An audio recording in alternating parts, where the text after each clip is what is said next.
wangu, msaidizi wangu, tarehe 26 mwezi wa 7 Dionisi Kipanya alitoweka.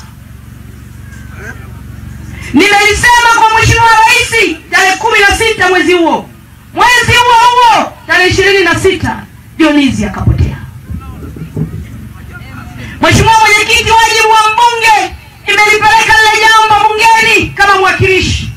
Nikaomba kwa hoja ya dharura bunge lisitishe shughuli zote kwa sababu kile ndio chombo cha wananchi kijadili mustakabali wa Tanzania ili waishi na amani kwenye taifa lao.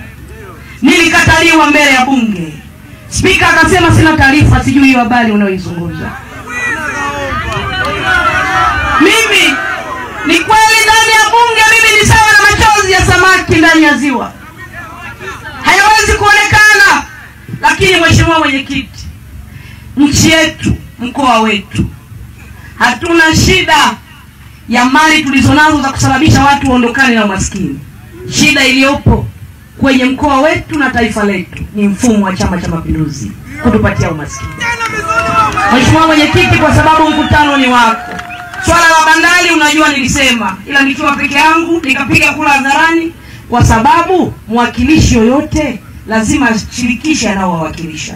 Waliamua kwa mamlaka walionayo na nguvu walionayo.